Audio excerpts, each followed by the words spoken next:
Har bir katta startaplarning ortida birinchi qadam bo'ladi. Bir vaqtlar Steve Jobs ham o'z ishini oddiy garajda boshlagan edi. Hech kim bilmasdi o'sha kichik garajdan kelajakni o'zgartiradigan g'oyalar tug'ilishini.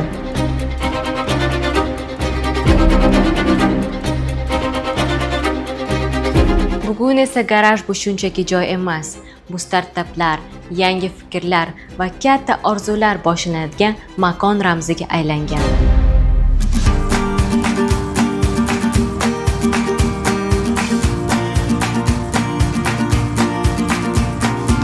Va bugun biz aynan yoshlarning g'oyalarini qo'llab-quvvatlayotgan, ular uchun yangi imkoniyatlar eshigini ochayotgan loyiha Startup Garaj bilan tanishtiramiz.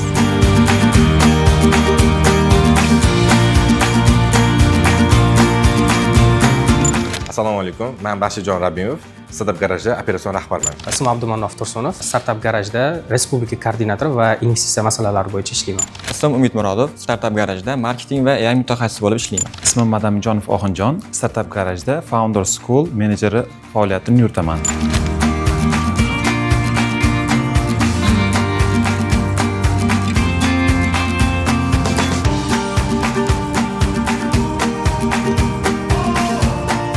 Startup Garaj qanday paydo bo'lgan? Bu Startup Garaj paydo bo'lishiga atrofdagi kompaniyalarning startupga qiziqishdan paydo bo'ldi. Bizning asoschimiz Muhammad Halil aka shu Mohirdev ishlab yurgan vaqtlari chet eldan katta investitsiya pul mablag'i ko'tarildi, aynan Mohirdev platformasi uchun.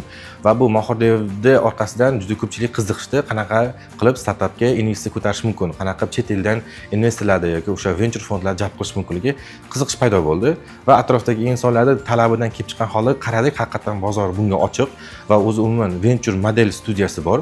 Ya'ni bu xalqaro bozorlarda ishlaydigan model bor shunaqa va O'zbekistonda bu bozor ochiq edi. Shuni kelib chiqqan holda biz 24-yil Startup Garaj venture studiya modeli sifatida faoliyat boshladi va startaplarga qo'llab-quvvatlash, g'oyasini haqiqatga aylantirish va ularga investitsiya olib xalqaro bozorga chiqishga yordam berib kelyapmiz. Startup Garaj uchun hamjamiyat juda muhim hisoblanadi, chunki agar siz o'zingizga yaqin bo'lgan asoschilar bilan birga bo'lsangiz, siz ham startup qurish ehtimolingiz yuqori bo'ladi. Misol uchun, butun dunyoda ham aytaylik, Nobel mukofotini olib turgan asosiy laureatlar, bular Nobel mukofotini olgan insonlarning shogirdlari hisoblanadi. Agar siz ham kuchli startup asoschilaridan ilm olib, shu hamjamiyatda startup qursangiz, startup qurish ehtimolingiz oshadi. Xuddi Nobel mukofotini olayotgan laureatlar misoli singari. Startup Garajda o'zi ishlash modeli qanaqa? Bizga murojaat qilayotgan yoshlar o'sha turli xil bosqichlarda bo'lishi mumkin. Agarda hali startupni boshlamagan, hali endigina o'zini founderligini ochayotgan bo'lsa, ularga shu fundamental bilimlar berish uchun Founder School dasturimizni taqdim qilamiz. Founder School orqali ular o'zlarini qanaqa keyingi qadamlarga o'tishligini o'rganishadi. Undan keyingi bizda Startup Garaj rezidentlik dasturi bor. Hozirda bizda 350 ga yaqin startuplar bor. Bu rezident hammasi va ular bilan biz individual hafta davomida ishlab boramiz. Ularga har xil vazifalar, har xil tracking dasturlari, har xil ularga o'sha go to market strategiyalarini beramiz. Ular o'zlarining loyihasi ustida ishlashadi va keyingi qadamga o'tishadi. Bu yerda keyinga yetgan startuplar ham bor. Bu yerda investitsiya olishga tayyorgarlik ko'rayotgan startuplar ham bor. Investitsiya olib keyingi qadamga o'tib ketishadi va loyihasining qiymati ham oshib boradi. Startup Garaj o'zini modelini oladigan bo'lsak, Startup Garaj o'sha rezidentlik dasturi evaziga bizlar har bitta kompaniya bilan kelishuv asosida sherik bo'lamiz. Ya'niki bizlar berayotgan qiymat evaziga ular bilan kelishamiz va bizning modelimiz exit modelida ishlaydi. Bu nima degani? Venturelarda shunaqa exit modeli bor, ya'ni o'sha ulushlarni sotib chiqib ketish. Ya'ni bu exit qilish deyiladi. Founderlar ham qaysi etapga yetganda exit qilishadi yoki aytaylik, u yerdagi investorlar ham, venture fondlar ham, kapitallar ham o'tda exit qilib chiqib ketishadi yoki keyingi yo'l bor bu founderlarga o'zining kompaniyasini IPO ga olib chiqish. Bizning modelimiz venture studiya modeli, dastlabki bosqichda ularga yordam berish va o'zimizda bitta startup bilan kerak bo'lsa 1-2 yil vaqt davomida ishlaganimizdan keyin qanaqadir qiymatga yetib kelgan vaqtda biz o'zimizda startuplarimizni, ya'ni portfoliodagi startuplarimizni sotib, o'zimizga ulushlarimizni sotib olamiz. Bu yerda bizda bir necha namunalar bor. Biz hozirgacha exit qildik, bir necha loyihalarimizni sotib qisqa vaqt ichida, ya'ni bu 1 yil ichida biz exit modelini isbotladik, bu narsani ko'rsatdik, ya'ni sotish mumkinligini. Hozirda bizda sotilgan loyihalarimiz bor va shu orqali mana ishlab kelyapmiz. Startaplar bilan biz ishlashimiz, biz turli xil ochiq va yopiq tadbirlar tashkil qilamiz. Turli xil master klasslar bo'ladi, turli xil demo daylar bo'ladi.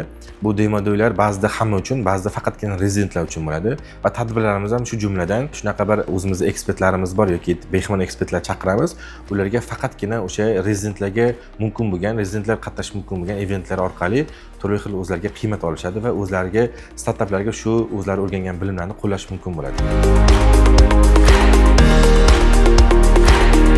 Bizga ko'pincha startaplar odatda g'oya bosqichida keladi yoki MVP bosqichida keladi va biz birinchi navbatda ular bilan uchrashamiz. Bu xoh onlayn bo'lsin yoki offlayn bo'lsin, xoh ular viloyatdan bo'lsin, bizning viloyatdagi menejerlarimiz ham bor. Shular birinchi navbatda suhbatlashib, ularni bosqichini aniqlab olishadi. Ya'ni ular hozirda qanaqa bosqichda turibdi va shunga qarab biz qilinadigan ishlarni ular uchun belgilab beramiz. Ya'ni nima qilish kerak, qanaqa yo'ldan ketish kerak, qaysi xatoni qilmaslik kerak, shularni belgilab keyingi etaplarga o'tamiz. Respublikada biz har bitta hududda o'zimizning vakillarimiz, ofislarimiz mavjud. O'sha hududdagi startaplar bizning menejerlarimizga murojaat qilishsa, aytib o'tgandek, birinchi navbatda ular bilan suhbatlashib, ularning bosqichi aniqlanadi va ularga qanaqa yordam kerak bo'lsa, shunga qarab biz ular bilan ishlashni boshlaymiz. Kimgadir birinchi hali MVP'sini qilish kerak bo'lib qolishi mumkin yoki kimlarda hali sotuvlar bor, trakshinlar ketyapti va ular investitsiya olishga muhtoj bo'lishligi mumkin. Shu narsalarimizni aniqlab, kerakli keyin tashkilotlarga biz chiqamiz. Startaplar uchun hozirgi kunda marketing juda ham muhim rol o'ynaydi. Sababi startaplar hali yangi loyihalar, ularni aynan shu o'zlarining mijozlariga yetkazib olib borish uchun marketing juda katta rol o'ynaydi. Startaplar bizga kelganida ularga marketing va SMM bo'yicha beradigan maslahatlarimiz quyidagicha ketma-ketlikda bo'ladi. Birinchi o'rinda ularni mijozlarini, bozorini o'rganish uchun ularga maslahatlar beramiz yoki aynan shu yo'nalishda avval qilingan kasteflar, o'rganilgan bozorlar bormi, deylik qanaqadir kasteflar qilinganmi, shularni ko'rib chiqib va ular bo'yicha maslahatlar beramiz. Yoshlarga imkoniyatlar juda ham o'zgardi. Agarda buni bir 5 yil yoki 10 yil oldingi holat oladigan bo'lsak, IT sferani o'zi rivojlangan sari va IT sferani orqasidan paydo bo'ladigan proyektlar yoki aytaylik paydo bo'ladigan kompaniyalar soni ham ancha ortdi. O'zbekistonda o'zi sanoqli startaplar bor edi va ular turli xil qiyinchilik bilan bosib o'tadigan yo'llari bor edi. Hozir o'sha yo'llar juda ham yengillashdi. Buni misolida biz o'zimiz ham olishimiz mumkin. Startup garajga o'xshagan kompaniya paydo bo'lishi ham juda tezroq natijaga erishishga yordam beradi. Yoki aytaylik prezidentimiz ham alohida qarorlari, farmonlari chiqdi bu bo'yicha, ya'ni qo'llab-quvvatlash bo'yicha, turli xil grantlar bo'yicha, turli xil xususiy va davlat tashkilotlarining fondlarini ochilishi ham juda katta imkoniyat paydo bo'ldi. Avval investorlarni qidirib yurish juda mushkul narsa edi. Hozir investorlar shunchalik ko'pki, ular startaplarni qidirib yurishibdi. Chunki pul berishga mablag'i bor, lekin to'g'ri keladigan yaxshi bir loyihalarning soni nisbatan kam. Aynan shuning uchun ham bizlar hozir startaplar sonini ko'paytirib, ularga bir sifatli startaplarni chiqarishga harakat etamiz. Chunki pul beraman desak, qanaqadir fondlar juda ham ko'p, lekin o'sha talabga javob beradigan startaplar soni juda ham kam. Shuning uchun imkoniyatlar juda ham ko'p, faqat ulardan foydalanish kerak.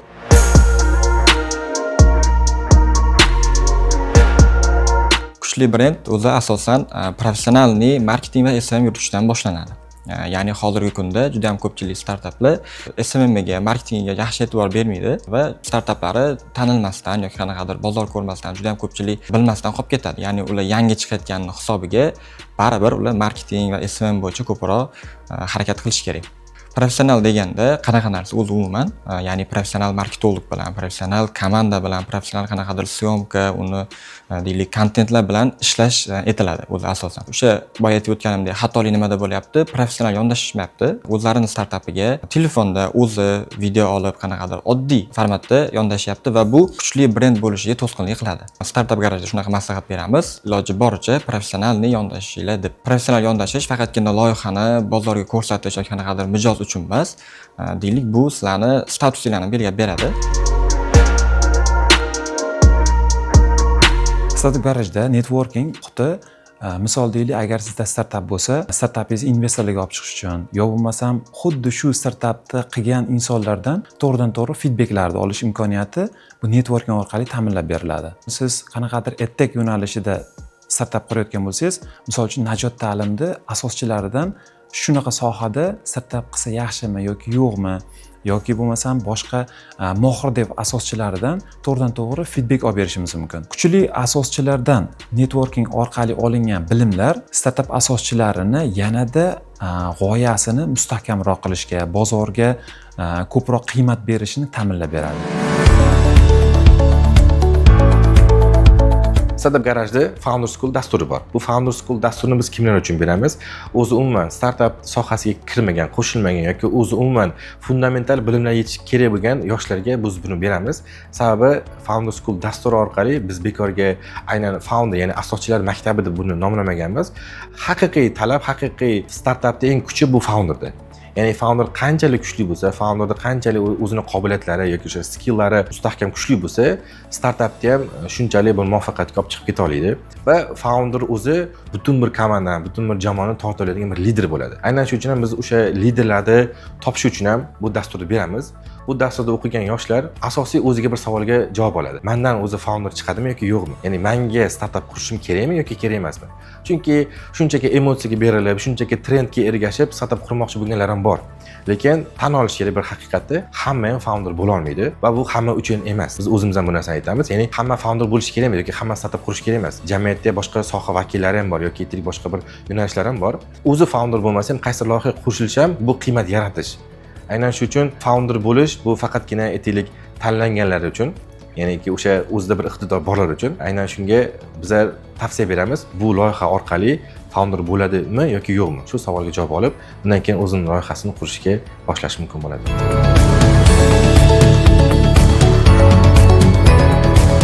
Startup garajda o'zi asosan ikki xil auditoriya bor. Bulardan birinchisi founderlar, bo'lajak asoschilar, ya'ni aynan hozirgi startup qurmoqchi bo'layotgan, startup g'oyalari bor odamlarni jalb qilish uchun alohida marketing kanallarimiz bor, ya'ni reklama kanallarimiz bor. Bular bo'yicha asosan biz o'zimizning keyslarimiz haqida, ya'ni qaysi startupga qanaqa foydalar berganmiz, qanaqa yordamlar berganmiz va ular qanaqa natija ko'rsatishgan, shularni olib chiqamiz va qo'shimcha tarzda startuplarda hozir ko'p yetishmayotgan narsa motivatsiya. G'oyasini 1 oy, 2 oy o'ylab yuradi va keyin qanaqadir motivatsiya tushib ketishning hisobiga u e'tibor qaratmay qo'yadi. Va biz birinchi o'zimizning keyslarimizni ko'rsatib turib, keyin motivatsiya berib, ularni deylik ishtiyoqini uyg'otib, ya'ni ham shu startup qilishga qiziqishini uyg'otib, ko'proq chetdan kelgan yaxshi ma'lumotlarni berib, ularni qiziqtirib auditoriyani jalb qilamiz. Ikkinchi auditoriyamiz juda ham tor doiradagi auditoriya bo'ladi, ya'ni bular investorlar. Aynan biz olib chiqayotgan startuplarga, biz yordam berayotgan startuplarga investitsiya kiritishga imkoni bor odamlarni jalb qilishga harakat qilamiz. Bularni qanaqa jalb qilamiz deganda, aynan shu startuplarimiz qanaqa exitlar qilishyapti, qanaqa deylik bozorda daromad topishyapti, oylik yoki qanaqadir yillik daromadlari qanaqa bo'lyapti va investorlarga o'zi asosan bu startuplarga pul tikishda yoki qanaqadir investitsiya qilishda qanaqa daromad ko'rishini, qanaqa foyda ko'rishini ko'rsatib beramiz.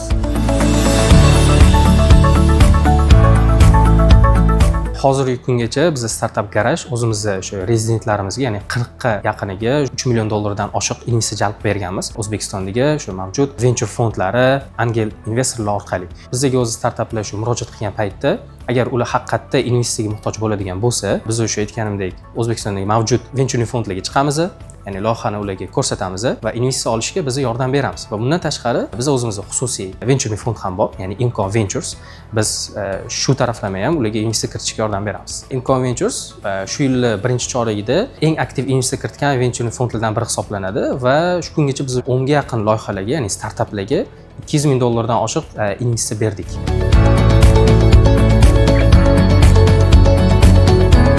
Bugungi kunda asoschilarda eng katta qiynayotgan muammolardan biri bu bozorni yaxshi tushunmaslik.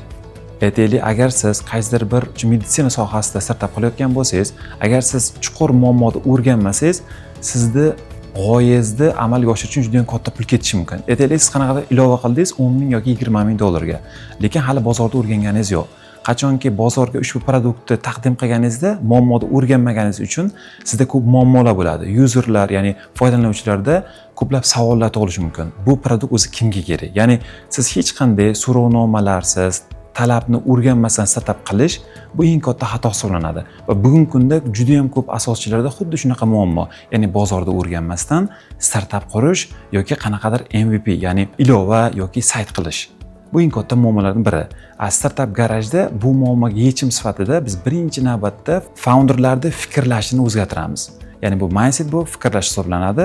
Agar startup asoschilari bozorda yaxshi o'rganishmasa, juda ham ko'p ularning vaqti, resursi, pul mablag'i ketib qolishi mumkin.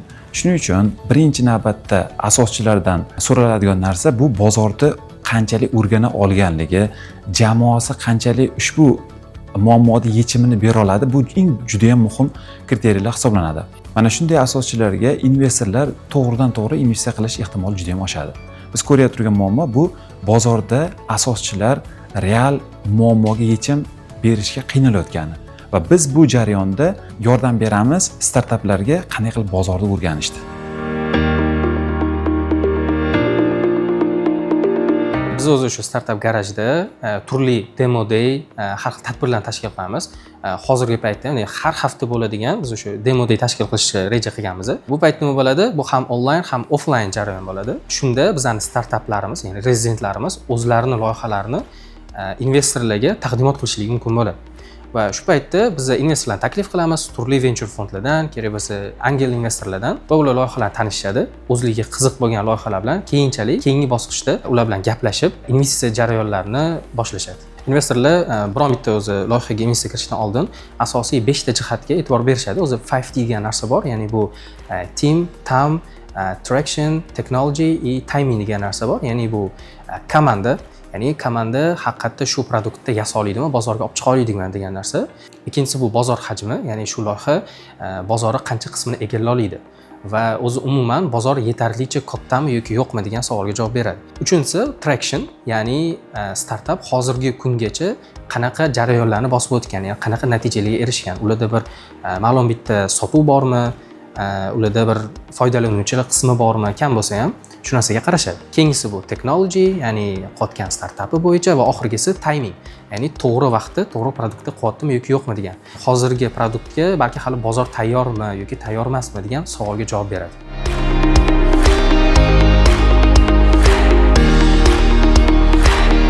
Shunaqa holatlar bor. Biz buni juda ko'p ta'kidlaganmiz, har doim aytamiz bu narsani. Startup qurayotganda juda ko'pchilik xato qilishga qo'rqadi. Bu aslida juda ham normal holat. Xalqaroda ham qaraydigan bo'lsak, boshqa startaplarni ko'radigan bo'lsak yoki top darajaga chiqqan founderlarni ko'radigan bo'lsak ham, muvaffaqiyatsizliklarning ortidan, faillarning ortidan, xatolarning ortidan natijaga erishiladi. Juda ko'p asoschilarning orqasida juda o'xshamagan loyihalar ko'p. Bu hammamiz bilamiz, Elon Musklarda yoki aytaylik boshqa founderlarda ham misol keltiradigan bo'lsak, bir nechta muvaffaqiyatsiz loyihalarning orqasidan bu katta bir loyiha chiqqan. Shuning uchun ham biz o'zimiz tavsiya beramiz, xato qilishdi. Buni orqasidan bir muvaffaqiyatli startup paydo bo'ladi albatta.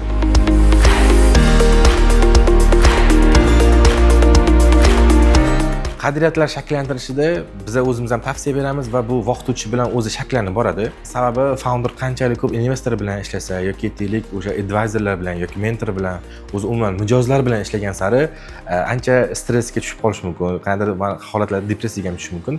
Shunga chidamli bo'lish kerak. Chunki bu oson emas. Biz buni boshidan ham aytib kelamiz. Ya'ni biz startup qurish oson narsa emas. Mashaqqatga duch keladi. Bu jamoa bilan kerak, biz duch kelishadi. Mijozlar har xil e'tirozlar bo'lishi mumkin yoki aytaylik investorlardan har xil shikoyatlar bo'lishi mumkin. Bunga ko'tara olish kerak. Ya'niki o'sha stressga bardoshli va startaplarda ham shunaqa narsa bor. To'g'ri, juda ko'pchilik erkin muhitda ishlashni bir yoqtiradi, lekin intizom ham bo'lishi kerak. Intizom bor joyda har doim muvaffaqiyat bo'ladi, o'sish bo'ladi. Qanaqadir chalkashlik bilan natijaga erishish qiyin. O'shaning uchun intizom va stressga bardoshlilik va har xil turli xil bosimlar va startup boshlayotgan vaqtda qanaqadir daromad topish mablag'lari ham qismlari ham juda ham kam bo'ladi. Bunga chidash kerak. Qanaqadir ma'noda oila tomonidan ham bosim bo'lishi mumkin, chunki daromadga yetishmagandan keyin har xil tanishlardan yoki aytaylik ota-onalardan ham bosim ham bo'lishi mumkin. Shunga chida olish kerak. Shuning uchun startup qurayotganlarda biz ham o'zimiz ham tavsiya beramiz. Ozgincha bo'lsa ham qayerdandir daromad kelib turadigan joy bo'lsa, qo'shimcha ravishda startupini boshlab, keyin asosiy fokusini qaratib olish mumkin. Chunki daromad topa olmasa, bu loyihani uzog'i 2-3 oyga bormasa to'xtatib qo'yish mumkin, pul topolmagandan keyin. Va yoshlarda o'zi ham yoki startup qurayotgan yoshlar o'zi ham emotsiyaga berilib, ijtimoiy loyiha qilib qo'yishadi. Ya'niki mijozlarni o'rganmagan, mijozlar pul to'lashga tayyor emas yoki o'zi umuman jamiyatga bir qanaqadir hissamni qo'shib yangilik qilaman, yordam beraman degan ma'noda loyiha qilishadi. Bu albatta zo'r, lekin startup qurayotganda agar pul topish modeli bo'lmasa, buni umri juda ham qisqa. Yoki qanaqadir katta bir homiy topish kerak bo'ladi buni qo'llab-quvvatlash uchun, yoki bo'lmasa daromad modelini, biznes modelini o'zgartirish kerak bo'ladi. Shuning uchun ham biz o'zi tavsiya beramiz, ijtimoiy loyihani qurmaslikda tavsiya beramiz. Yoki qurganda ham qanaqadir darajaga yetgan paytda o'zini boshqa bizneslardan ortib ijtimoiy loyiha qilaman deganlarga bu mos keladi. Lekin hali o'zini kompaniyasini qurib noldan boshlayotgani uchun biz buni tavsiya bermaymiz. Sababi daromad bo'lmagani uchun juda ham umri qisqa bo'lib qolishi mumkin. O'zbekistonda oxirgi paytlarda, oxirgi 2 yil, 1 yilni oladigan bo'lsak ham, startap madaniyati sezilarli darajada o'zgardi deya olaman. Ayniqsa bu O'zbekistonda mavjud venture fondlarni ko'payishidan bilib olsak ham bo'ladi. Hozirgi paytda nafaqat davlat venture fondlari, balkim xususiy venture fondlar ham ko'payapti va chet davlatlardan kirib keladigan venture fondlari ham anchagina yetarli. Va bu sonlar anchagina o'zgaryapti. Bu degani chet el investorlari ham O'zbekiston bozoriga qiziqishi anchagina ko'p degani.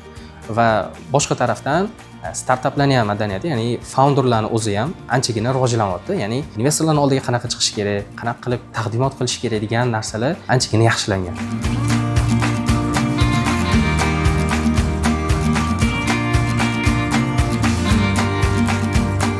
Hozir startap qilish ham oson ham qiyin. Bundan 5 yildan keyin ham xuddi shunaqa holat yana ham qiyinlashadi.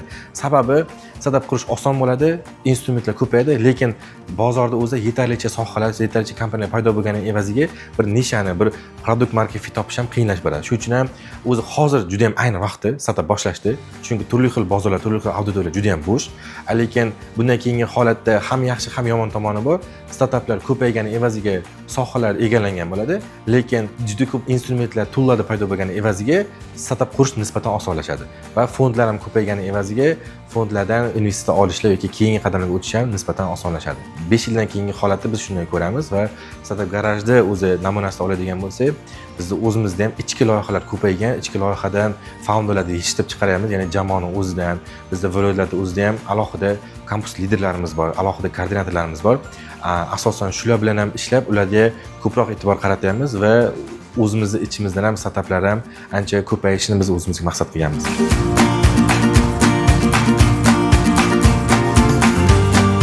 Founderlarga maslahat bergan bo'lardim. O'z startaplarida sun'iy intellekt bo'yicha ko'proq ishlashlarini, ya'ni faqatgina dasturiy ta'minot bo'yicha emas, deylik marketing va kontent ishlab chiqish bo'yicha ham sun'iy intellektlarni ishlatishlarini maslahat berardim. Sababi hozirgi paytda juda ham ko'p sun'iy intellektlar chiqib ketgan, ya'ni kontent qilish bo'yicha ham deylik qanaqadir sun'iy intellekt orqali o'sha marketing va SMMlarini bemalol boshqarishda bo'ladi. Demak, shu sun'iy intellekt orqali kontentlar tayyorlab, o'z startaplarini qanaqadir marketing va SMM tomonlama ham rivojlantirishlari mumkin. Mana 26-yil boshida prezident ham alohida qarorlari chiqdi. O'zi o'tgan yildan boshlangan bu narsa 25-yil davomida ko'plab startaplarga bo'lgan alohida pul mablag'larini ajratishlar yoki turli xil loyihalar bo'ldi. 26-yilda kerak bo'lsa alohida bir yana farmoyishlar, qarorlar chiqdi. 2030-yilgacha o'ziga yarasha bir natijalar qaytish uchun ko'rsatmalar berilgan rahbar tomonidan. Yil davomida mingtalab startaplar chiqarish bo'yicha, alohida ularni IPOlarga chiqarish, alohida unicorn kompaniyani tashkil qilish bo'yicha ko'rsatmalar berilgan. Bu ekosistemani rivojlantirish uchun davlat va xususiy tashkilotlar birgalikda harakat qilinyapti va shu yaqin 3-4 yilda, kerak bo'lsa 5 yilda katta kompaniya chiqishiga biz hammamiz ishonamiz.